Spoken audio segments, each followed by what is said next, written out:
Hi, I'm Chris. And I'm Jeremy. And I'm Fergal. And we're from Movie Smash. Comic book movies are having a golden age right now with the MCU. Movies based on comics aren't necessarily a new thing, but they're a big thing. Join us every other Tuesday on Movie Smash. We explore these movies and find some hidden gems. Every other week, we revisit some of the best. And some of the worst movies based on comics or graphic novels. Was Green Lantern as bad as you remember? Heck no! Is Timecop the most accurate time travel movie ever created? Absolutely. Was Mystery Men way ahead of its time? Should they be revisited? Should they be forgotten? Join us on Movie Smash and find out. Listen wherever you find your fine podcasts.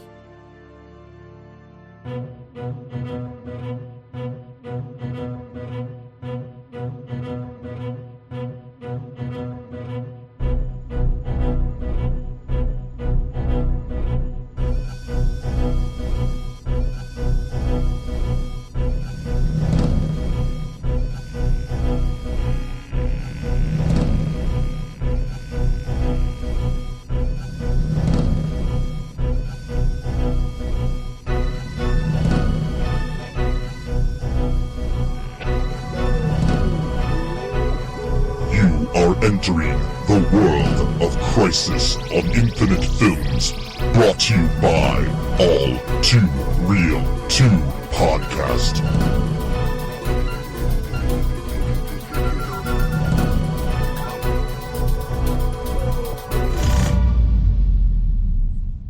Okay, everybody, welcome to the latest episode of All2ReelToo.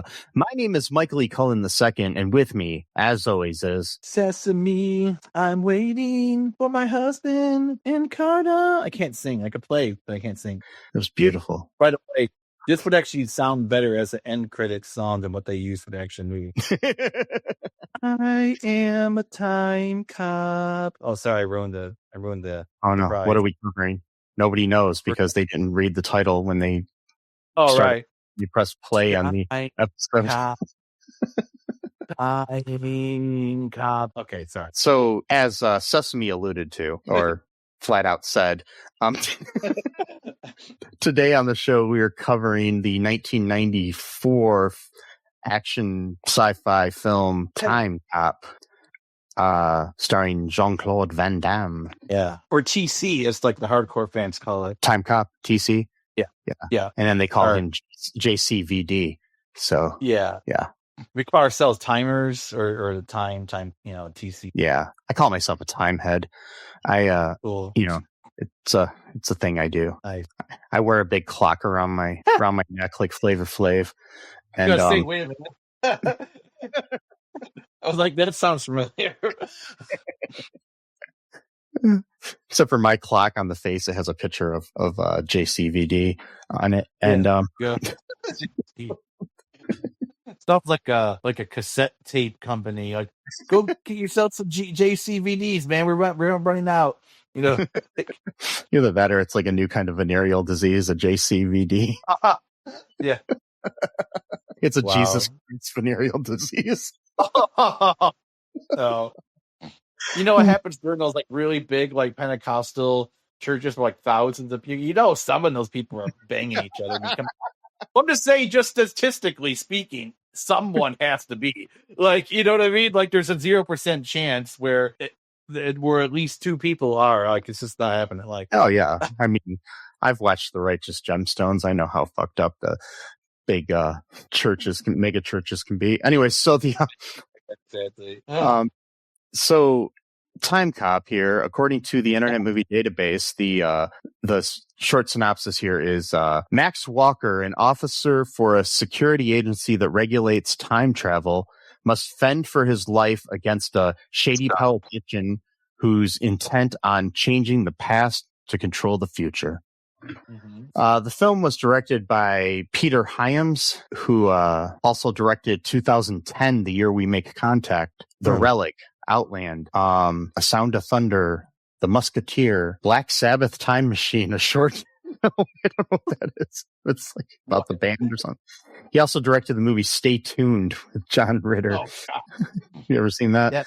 Yeah. Yeah, that's a movie. Mm-hmm. He also directed Sudden Death with JCVD. And among other films and TV episodes and whatnot.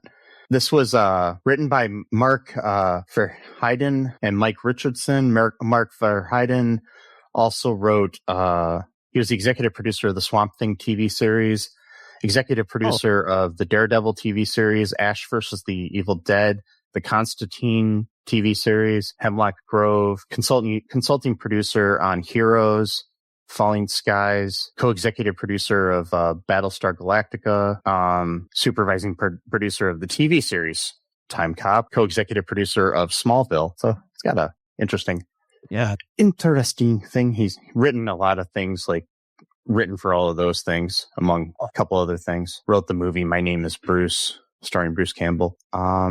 Like Mike Richardson, the other writer, he's actually the creator of, I believe, the Timecop comic book graphic novel series that the movie's based on.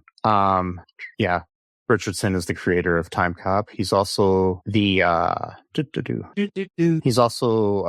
he was writer for the Mask book, which turned into the Jim Carrey movie. He as far as movie stuff goes, he was producer on Hellboy the Crooked Man, The Umbrella Academy, Resident Alien, the movie R.I.P.D. 2, Rise of the Damned, Samurai Rabbit, the original R.I.P.D., Dark Matter, Hellboy the movie, 30 Days of Night, My Name is Bruce, bunch of Hellboy stuff. He's also co-executive producer of the Timecop TV series and executive producer of The Mask, as I was saying, also a producer on the Pamela Anderson movie Barbed Wire. Okay, so that's our writers. The movie stars Jean-Claude Van Damme as Walker, Mia Sara as Melissa Walker, Ron Silver as Senator Aaron McComb, Bruce McGill as Commander Eugene Matuzak, Gloria Rubin as Agent Sarah Fielding, and then a bunch of other people. So, a bunch of people, Yeah, they don't deserve names. I'm joking. They do. So it's interesting. So we have two people. One of them is tangentially, is that how you say it? I don't know. Tangentially associated with, because we did Ferris Bueller's the TV show, not the movie. But the actress who plays Max's wife, she was in the movie. And Sarah. Sarah. And then the other woman you mentioned, she was in Soul Man, which we unfortunately covered, which was my idea, unfortunately. She was in that movie. Right? Gloria Rubin. Gloria Rubin was in that? I thought it was her, maybe not. Who do you think she played in that? Which movie are you talking about now? Soul Man. The love interest, the one that that was Ray Dong Chong. Okay, yeah. The pretending to be anyway. That's a whole can of worms right there. Yeah, I don't think she was in Soul Man. So yeah. Okay, pretending to be black so he can have a black girl. It's so fucking terrible. Anyway, I guess so. In this movie, it's not my fault. Okay, it's the I have a condition. I forgot the name of it, where I confuse faces, like it's like face an actual face blindness. It's like it's not like for everyone, but like sometimes actors specifically what it is. So somewhat similar. I just kind of confused it. I think they're all the same. Kind of, yeah. No. It happens. So, what are your initial thoughts here of this movie? So it wasn't that bad actually. I thought it was like a decent movie. It's very 90s, or especially early 90s action. It kept me entertained. I wasn't really bored from it, except for maybe just like a few parts of the movie I thought were kind of redundant. So like for example, I think we had too many scenes with the senator. Like we get it, like he's bad guy, like I don't know, like a lot of the scenes were just very similar, like of him talking to like his right hand man dude and the guy, I guess, or whatever. I thought it was okay. I thought it was decent. I remember watching this as a kid, but I forgot most of it. Like I said last night, the only parts I remember is the beginning where he stops the purse thief by like acting like he's going to kick the guy in the face, and he's wearing Wolverine boots. For some reason, I really wanted Wolverine boots after watching that movie. And then there's like one other scene. Like I think there's a scene like the stock market scene. I think like those are the only two things I remember for the movie. But yeah, other than that, I mean, I thought it was okay. I mean, if I'm putting myself back in like 1994, it probably would have been like one of the better movies of the year. Did you want to get some Wolverine boots now? Not really care anymore. No. So just letting you know that from what I'm looking here, they range from about $84 to like a couple hundred.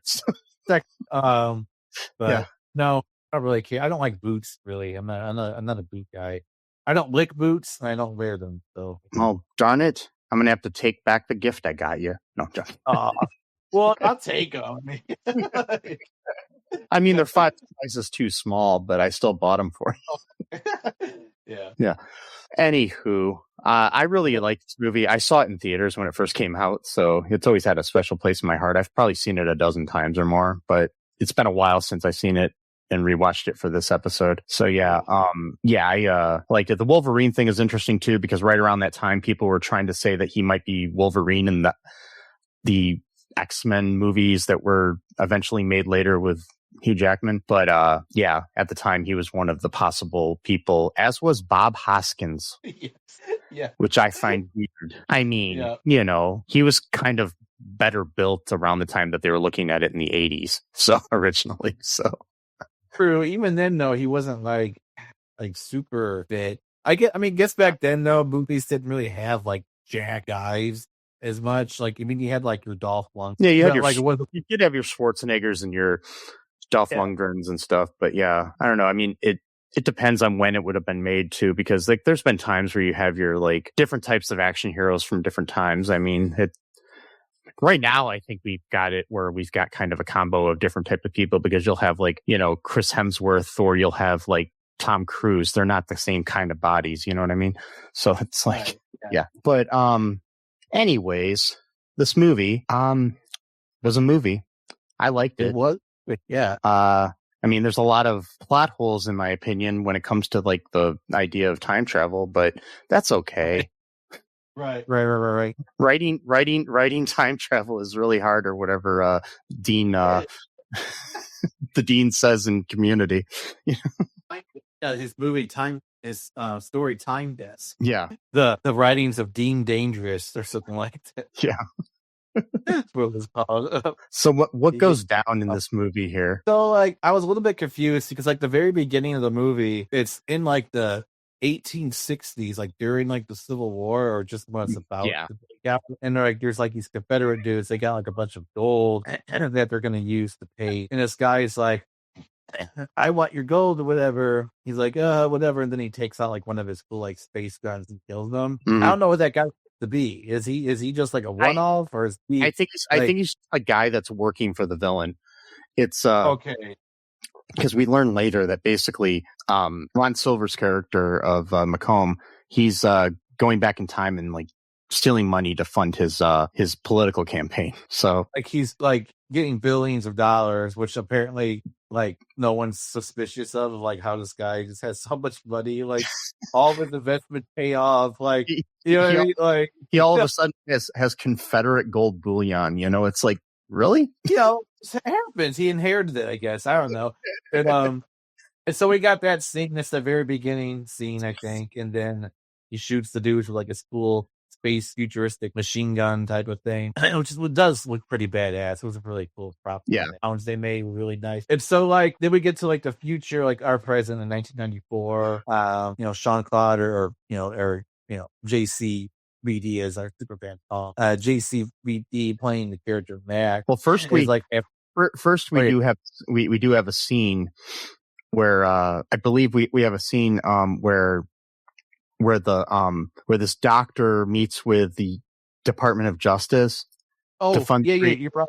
The creation of the Time Enforcement Commission, or TEC, to prevent alterations to the past. So because he had discovered time travel, so they want to make sure other people don't fuck it up. And so my thought here around this time is, if you don't want other people to go back in time to fuck things up, destroy all your notes and your time travel equipment. Right, because then nobody can... Well, I guess they can always go back to the time before they did that. So I guess technically the cat's out of the bag. You know what I mean? Well, I mean, if you stop it at the inception, it never happens.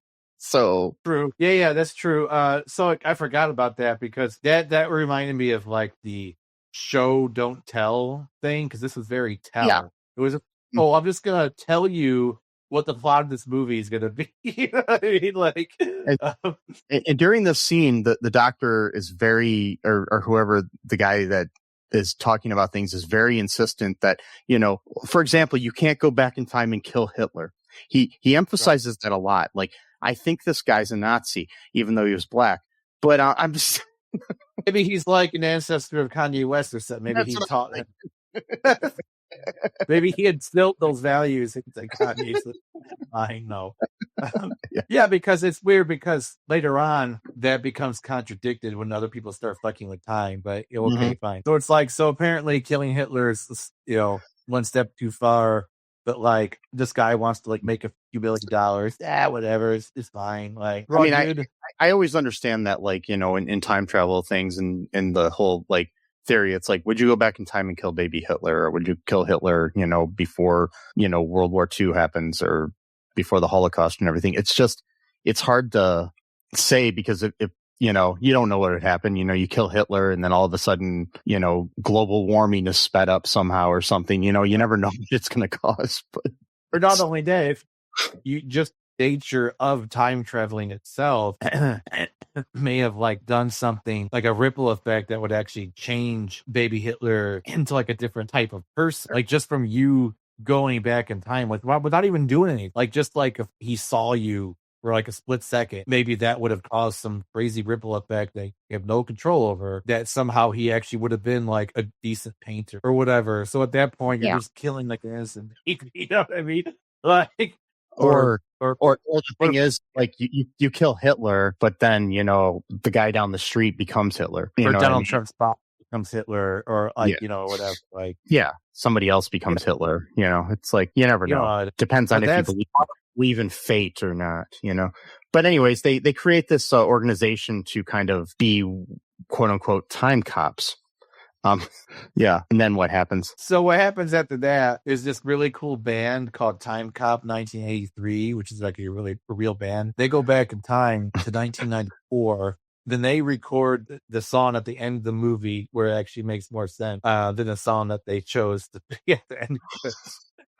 Because if you ever heard them before, Timecop in 1983 is like really cool, like synthetic music. It's like this really cool, like chill wave. Really, really, really good music, really good stuff. And so that, I think that's the reason why they called the band Timecop 93, because I think they thought this would have been, for one thing, it's just a cool, objectively, it's a badass name. Yeah. But like also because it sounds like that kind of futuristic, or think like Tron. Like if you like what you would think like Tron music would sound like in the Tron universe. Although I guess they already had music. Anyway, I'm getting side. So basically what happens is like Max and Timecop 1983 is just one guy. Is it just one guy? Oh wow, that's crazy. Jordy Leonards, who was born in 1983. Okay, August 24th. He's and he's only been active since 2014. So unfortunately, he wasn't around the 20 years before that to actually record anything, recording or anything that would have worked for the movie. I don't know. Yeah. It's and so Mac is a Sarah. Is that his wife, or what's his wife's name? Oh no, Mia Sara is the actress. The character is Melissa Walker. Well, okay, so Max and Melissa are having like one of these like fake like oh, I'm gonna have an affair, but like they're just talking to each other type of thing. Oh, I'm waiting for my husband, you know, type of thing. And so like they kiss and stuff, and then like there's like these like objectively futuristic looking guys standing up like by. You just obviously tell these people like it looks like they're from like 2050, like with the, like, you know, the way they're dressed and stuff, like the dumb coat that one guy is wearing looks like, how you know, but in reality they're from the far distant future of 2004, which is hilarious. So that they thought by 2004, because like for example they got these like Cybertruck looking idiot things that drive like self-driving cars. Like, I swear Elon watched this movie and then Blade Runner and other futuristic movies like this and totally missed the point of the plots of the movies and just thought, oh, cool car. I designed car and everybody love it because I'm bringing back comedy. Oh wait, no, I'm sorry. that comedy, shut the fuck up. But yeah, it's so like you got these dumbass looking self-driving. I mean, they looked okay. They looked better than the actual Cybertruck, but like smaller for one thing. They weren't these big bulky pieces of shit. But like, and so like they go home, they have sex, of course. Back in the 90s when like there was a lot more like love sex scenes. You don't really see them as much or like this nowadays. But back in the 80s and 90s, that was like, I mean, almost every action movie. It was like a requirement. It was like at least one sex thing. Nudity was an optional, but usually that, or at least female nudity. Then you had like the guys in butt. Not that I wanted to see.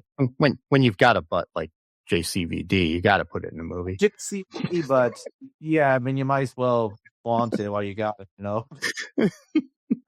So. You got the JCVDB. Everybody wishes they had JCVDB. Yes, I wish I had the JCVDB as well. instead of like BDE, it's the JCVDB. Oh boy! I hate to disappoint you, ladies. I don't have a BDE, but I have a JCVDB. Hopefully, that will compensate. Yes. Anyway. So they make love and stuff. I don't know. Sorry, I'm like laughing. And so like, and then of course, right after, it's always convenient. Right after they have sex, somebody always get a phone call. Like in every movie, it's always like the person always calls like after they have sex. Like they never call during. We're like, oh, middle of it. It's always at the end where it's like, oh well, at least I got that over with. Now I can take the call. Anyway, I mean, so it is sometimes in the middle, like for humorous effect, but true. That's true. Yeah, that's true. Yeah, and so she's like, "Hey, don't answer," and he's like, "I have to." Blah blah blah. And so he gets up, gets dressed. She's like, she wants to tell him something important, but he's like, "Can I wait till later?" It's like, fine. Like your dad's gonna happen right there. And so he walks out. It's like a rainstorm. People, those guys from the earlier in the mall, they're back. They just beat the shit out of him. I mean, God, like terribly kick the crap out of him. And then one of the dudes goes up and like, for some reason, I don't really understand the logic of why they had to put Rafe up against the window, met him, other than just for effects, because like.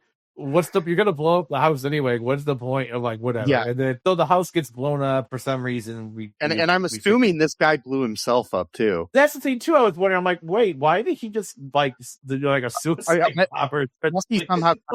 Somehow he time traveled at the last second. I don't know, but it was just like you had to be so good at doing that. Like you would have to practice, like because literally, like you still see him holding her against the window like a split second before, and then later on we know it takes longer than a split second to go through time. It takes like about 5 seconds. So you're thinking this guy maybe did just off himself, like for the greater good, I guess.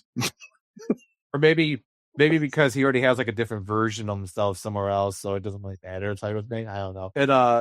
And so we get to the future about with like 5 years, 10 years. I don't remember. It's 10 years. It's 10 years. It's because the movie takes place. When the house blows up, it's 1994, and then we jump 10 years to 2004. Right. Okay. Yeah, you're right. And so like now he's part of this like task force. He's like one of the best agents that they've got. He's very by the book type of guy. He doesn't really break any of the rules, So like he finds this one dude he's back in 1929 during the stock market crash. And so he just starts buying up like all of these like ridiculous stocks that nobody really thinks is going to make any money on turning the corner. And so he buys like hundreds of thousands of shares to basically become like a billionaire, even a billionaire in 1929 time. So basically what he's doing is he's doing a Biff Tannen. He's doing a Biff Tannen. He is, but he's smarter about it. And because instead of just betting on sports, which that alone would give you more pause, because it's like if you're betting on sports, you're always winning. Yeah, they're gonna take notice of you a lot quicker than just being like fortunate. Yeah,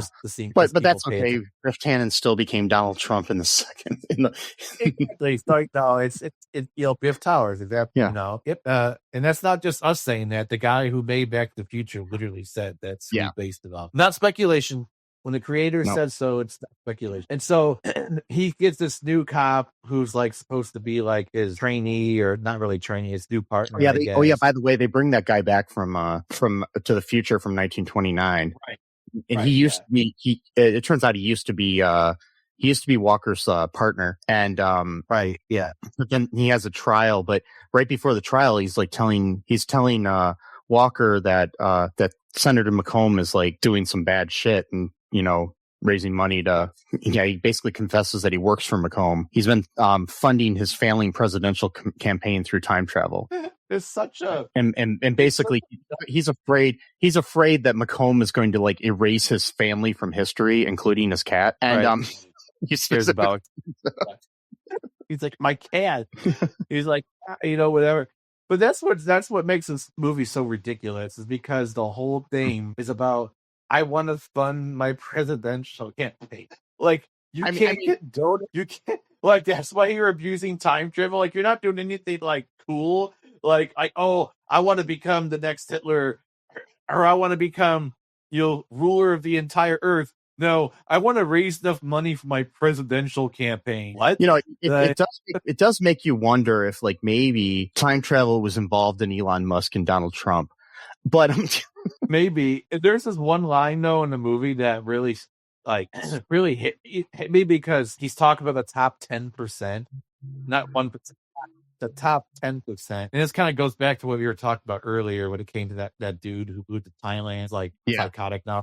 So he's like, oh, the top 10% will make a lot more money, if I'm president. So he's probably running for Republic, and then but the other percent will move down to Mexico and have a better life. Basically saying like exchange rate, and that reminded me, because we were talking about that dude who moved to Thailand specifically to like, so he could save, like, make more money, like, or have better situations of like living, and so it kind of reminded me of that, like, oh yeah, we'll just move somewhere poorer, and then we'll live like kings, and like the locals will just absolutely despise us because of it. Like, oh yeah, I bought this really nice house in Vietnam that nobody else can afford, but hey, it's cool, it's just like, yeah, good luck, if you get like a butler or maid, they're gonna like poison your drinks, like, and hey, I won't shed it. But anyway, I just think it's hilarious that like that's the plot of this movie. It's like, we gotta stop this guy from traveling time because he's funding his presidential campaign. We never see what he was gonna do as president. Like there wasn't any indication that he was gonna like become a fascist, like he was gonna completely change the nature of the country. It was just, I need money for my campaign, and so I'm gonna kill this cop and his wife and blow up their house because of it.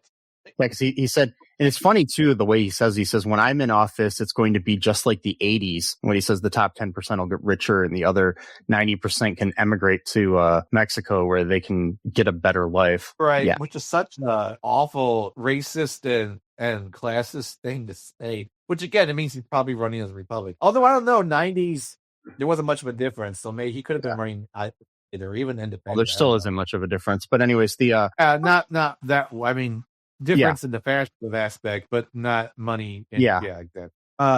When it comes to Israel, another quote that he has too is he's like, elections are won with television. You don't need the press. You don't need endorsements. You don't even need the truth. You need money. Yep. I mean, there you go. The wise McComb. Mm-hmm. And so, like, what the fuck happens now? I know that at one point they try to find. So go ahead. Basically, what happens here is we've got they send that Atwood guy, the former partner. He gets sentenced to death, basically. So then they send him back to 1929 and have him die then. I don't understand that, but that's just the rules, bro. It's like Loki. Didn't they do that with Loki, kind of? Yeah, but it was like, you got sent back to the time you were from and the place you were from, not, and then you got like pruned or whatever. But it's like, this doesn't make any sense. Like he's from 1994 going back to 29, and so these people in 1929, I mean, I guess they don't have all the, technology to figure out this body, and he was posing as somebody, but it's just weird that this body that wasn't really supposed to be in 1929 is now in 1929. Right. And he jumped out the window, so they just put him back mid-flight. Yeah. Oh god. So after so then there's like an ambush at his house, at Walker's house, and by McComb's henchman, and this woman named Sarah Fielding comes in, and basically she's assigned as his new partner to like look over and make sure he's doing everything on the up and up or something. Yeah. So they travel back to 1994 to investigate a disturbance that they discover with the younger Macomb. He's about to buy out a computer chip company from this guy, Jack Parker, who is his former partner, who basically is the guy that created the computer chips that then in turn created the TEC and, time travel and all that shit. So while there, the 2004 Macomb arrives to stop the deal, warning his younger self that the chip will soon be worth billions. So he doesn't want to buy him out or whatever. So he now is going to, or he wants to buy him out and take over the company. He doesn't want to be bought out is what I mean. But, so they, we found out earlier that if there's physical, just I want to point this out, if there's physical contact between you and yourself, that supposedly matter can't be in the same, share the same space. So, or it'll cease to exist. So that's one of the rules in this movie. I don't know if that's like scientifically what would happen, but I mean, none of it is, but like, yeah, that was a weird part of that movie where he's like, "Don't touch me, don't touch me." Would have been hilarious if he did. Now it's the end of the movie. He's like, "Oh."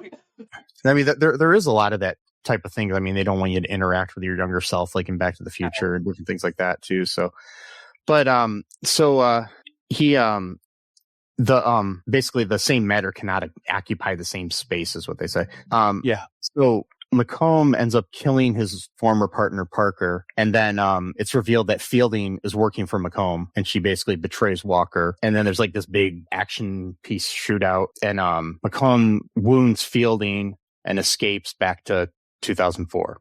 Yeah. So now he's got power on his face because of it. Yeah, he's got a scar because he got kicked in the face by Walker. So not Walker, Texas Ranger, but our Walker. Our Walker, because he's got. You see, there's Walker then returns to 2004, which is like changed. Yeah.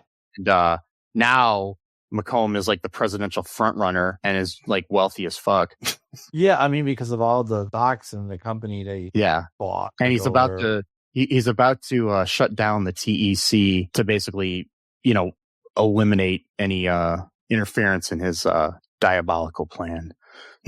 Mark, his diabolical plan of funding his presidential. I can't get over how unbelievably low the stakes are when it comes to better. He just wants money for his campaign. But if you've seen it, I mean, look at all the damage you can do as president. True, but it's just like, but he wasn't like running on anything. Like he there's no indication that he was like a fascist or that he was gonna like turn America into like its own very like Nazi America or anything like that.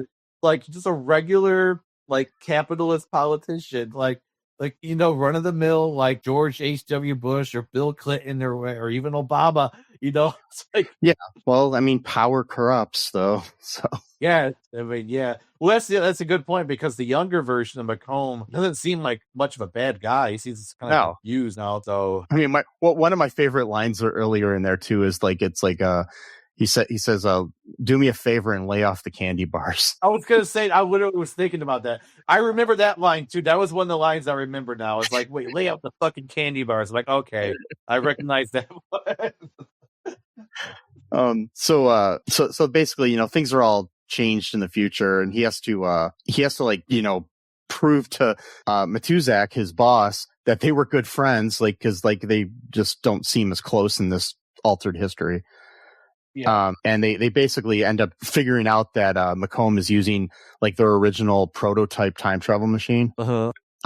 So before everything's done, they end up like having to like beat up a few guys and stuff, and Matuzak ends up leaving them and helps Walker return back to 1994. But right as he's leaving, Macomb's guards kill Matuzak. So, but he got him back by like burning him to death. The car, flames or whatever, so I think he got out easy. He got shot, which I'm pretty sure hurts, and I'm pretty sure being burned alive to death is worse. So. Yes, no, I mean, just saying. I'm just saying that's probably not the way I'd want to go. I wouldn't want to go. Yeah, exactly. Yeah, I really want to jump out of an airplane and then land on a trampoline and then bounce into another trampoline, Yeah. and then somehow bounce into a Yugo, like a random car, like a car that doesn't. I mean, a Yugo, and then have that drive down to a cliff. But I somehow get out and I have a parachute, and then I land safely. And You do what? then I land safely. Oh, land safely on the ground. But then a little girl on a tricycle comes up and like hits me with her tricycle, and I fall over onto a fence post and die. What the? It reminds me of like one of my fever dreams when I was like 13, where these guys from the government come in, like, you know, their black vehicles, they kidnap me, they put me on a plane, fly me all the way out to the Grand Canyon to like throw me off the cliff of the van. They could just kill me, and the other way, and like, but one of the guys on the plane was trying. He had cold feet, and so he tried to protect me, but then the other guys killed him because so he died, and so they just put him away, whatever. And then they took me into the Grand Canyon. They were gonna throw me off, but then either I was falling and then woke up into another dream, or I somehow like managed to escape them and then I think I escaped them and got in a car, and either I drove myself back home or maybe one of the other guys drove me home. I don't remember exactly what it was.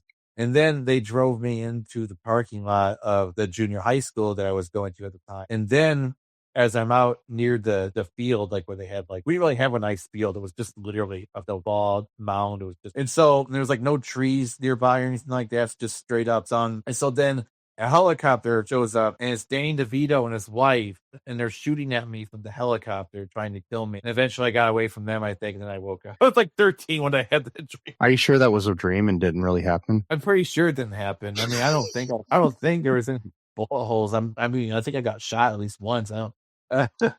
And you don't really think that Danny DeVito and Rhea Perlman have anything against you, right? Well, that's the thing too, because I figure I'm like, they seem like they're kind of nice people, you know. So I didn't really think they'd be trying to kill people from a helicopter, guns. So back to Timecop. Back to Timecop, yes.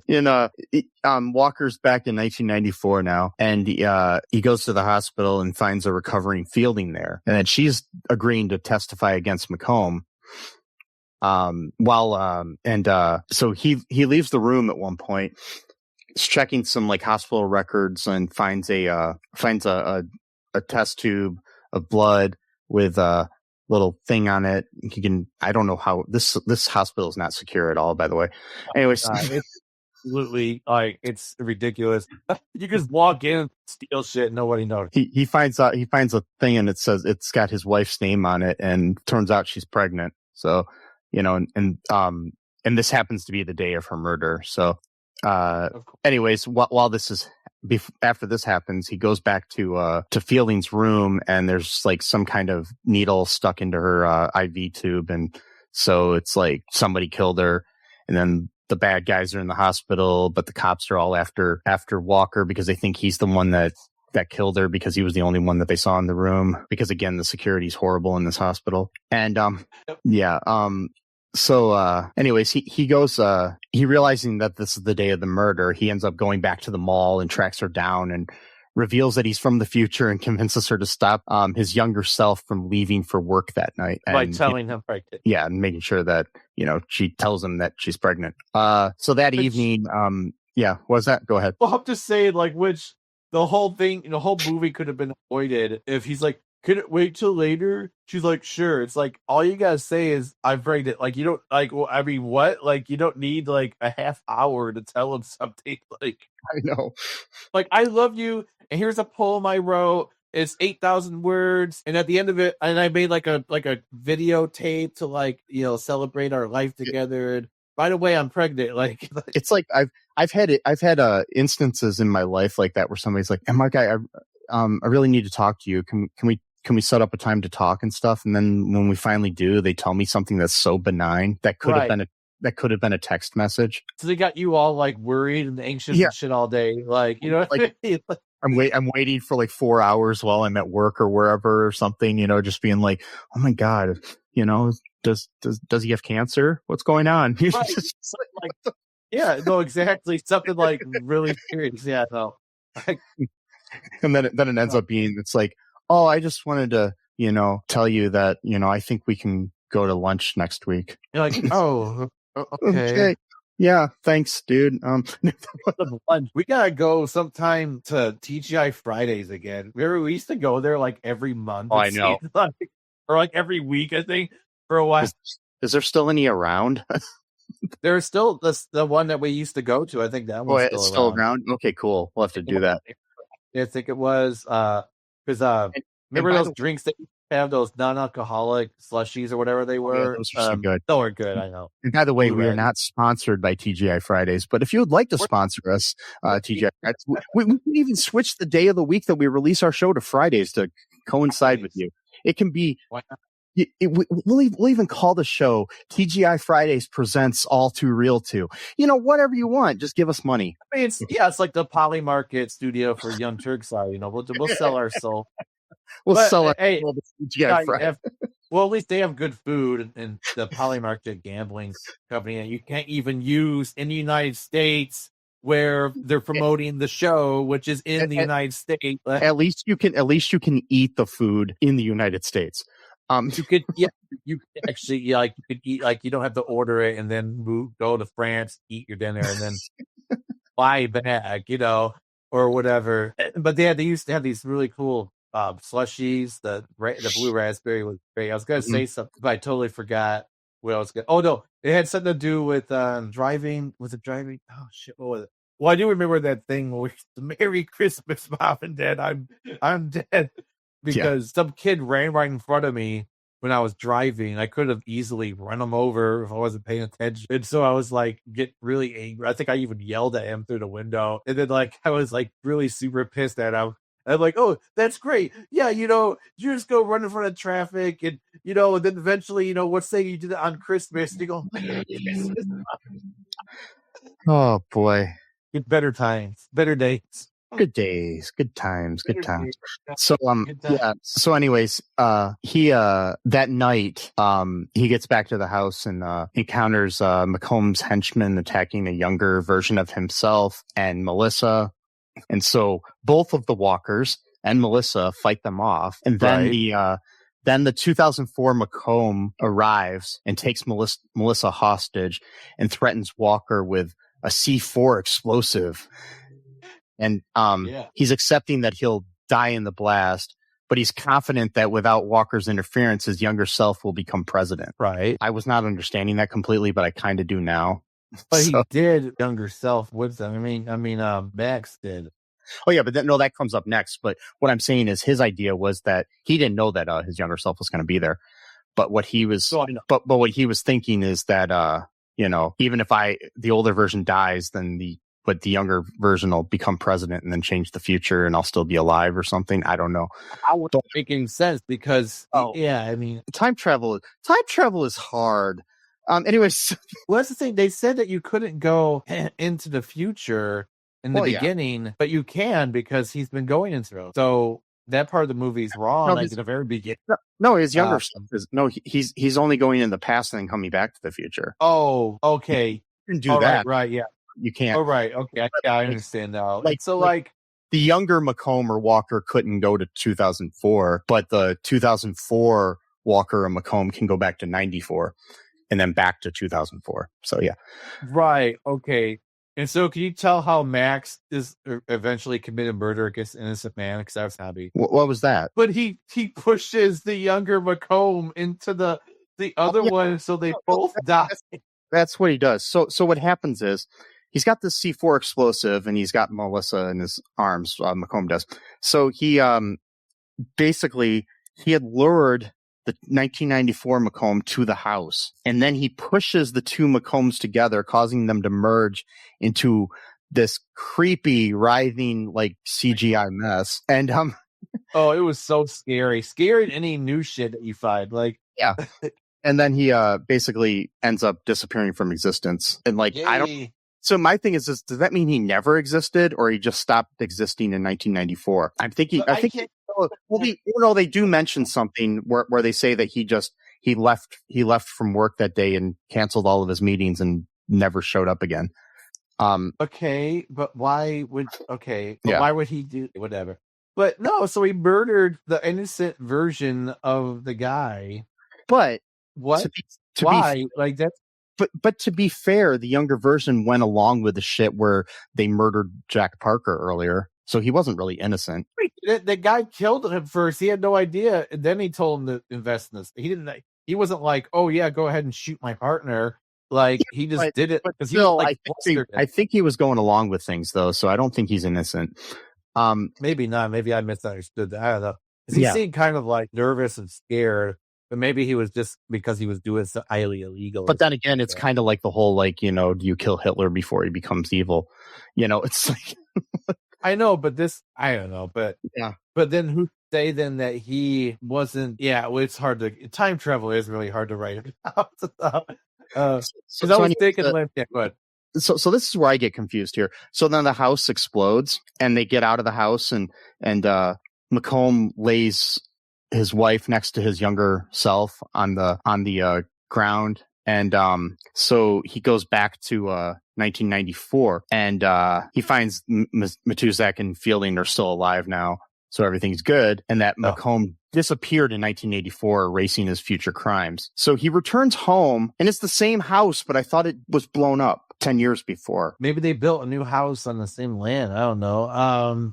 See, that's what doesn't get me, because like it says, you know, like Wikipedia says that he discovers his house rebuilt, but I'm like,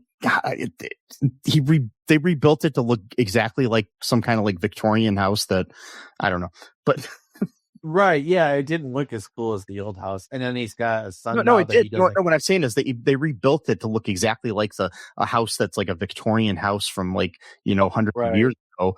That I don't know. It's just like usually when you're building a new house, you don't, you know, build it exactly the same. Maybe they decided to.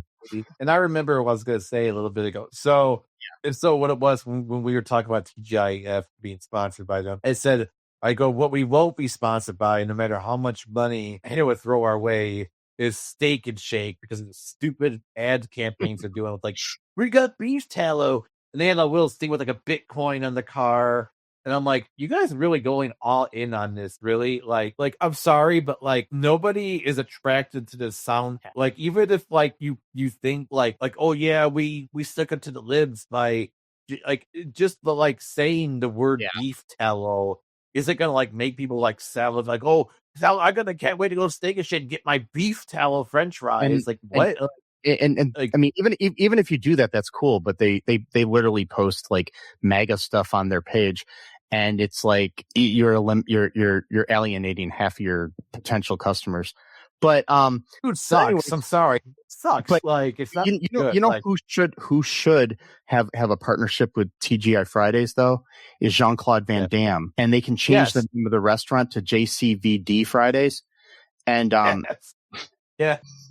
Yes, and every month he comes there and does like a dance where he shakes his butt at the JCVD, stretches his legs up on the counter like he does one scene in the movie. There's a scene in the movie where he's like trying to not get electrocuted, so he like does the splits on the kitchen counter. Yeah, that was a badass move, man. He's like, oh god. But anyways, they have a young son now too, and everything's cool. So that's how the movie ends, with then a version of "Time Won't Let Me" by the Smithereens, which does not fit at all. I mean, the idea of it being about time makes sense, but yeah. You know what it reminds me of? It reminds me of when they show movies on TV and they would speed up the credits near the end, and sometimes they would play a song that's not even like the actual song that they played in the actual movie. I mean, like the end credits of the act. And so it's usually some song that had like nothing to do. That's what it reminds me of. But this was like the actual theatrical version of it. It's kind of like when you're watching like the news and they do this like sad story, and then they cut to a commercial, and the commercial's like, "Come on down to Frank's restaurant and buy yourself some," you know, you're just like, what the fuck? It's just like the dichotomy of man, where we got this capitalist enterprise that on the one hand, you know, gives us the news, which at this point almost nobody watches the new. I think it's go online to watch YouTube channels that are favorite news channels that they read. Yeah. Well, I don't know. no one reads it anymore, unfortunately. But like, whatever. And I do. everyone's Yeah. yeah. But yeah. Oh well. Anyways, anything else to say about Timecop? No, I just say it's a pretty decent movie. It was entertaining. Special effects were probably kind of good for its time, I would say. Yeah, like I said, it's based on a comic book. It did have a short-lived 13-episode TV series on ABC with only 9 episodes aired. Follow-up wasn't about Walker; it was about another person. The only character to make the transition was Matuzak, but he was played by instead of Bruce McGill, he was played by Don Lake, who people may know as Mr. Pinciotti from that 70s show. So yeah. Wait, what? Yes. Wait. The Oh TV my god. Yeah. Matuzak, the boss, was played by Don Lake in that show. Yeah. Yeah, and then we did have a follow-up movie that takes place like 21 years after the first movie, but came out in the early 2000s, called Timecop 2, something about Berlin. I can't remember the whole name, but maybe in the near future we'll cover some of those things, because I think I've maybe stay in the not right away, but maybe we'll come back and revisit the the Timecop land, I was going to say, but yeah. Yeah. The lore. Yeah. Yeah, the whole franchise. But yeah, yeah, like that. There's something you can do if you have a time machine. Go back in time and invest in the stock market, and then invest in our show. You can join our Patreon or buy some merch or just sponsor us. You know, I do believe we may have, I can't remember if I put it on the website, but I think we have a way that you can just give us some money via PayPal or Venmo. I got to look at the website, but yeah. So you can do that. You don't have to be like a monthly shit or whatever. Like, yeah, if you want to throw us $5, do it. But if you want to throw us $5 a month, that'd be even better. And, get some like cool perks in the process. Yeah. Also, just share the show with your friends. You don't have to time travel to do that. No, you don't. No. Yeah. Just, be good to each other. Free Palestine. Trans lives are human lives. No human is illegal. Fuck the patriarchy. Fuck the oligarchy. And just, remember that I love you. Lay off the fucking candy bars. No, I will not.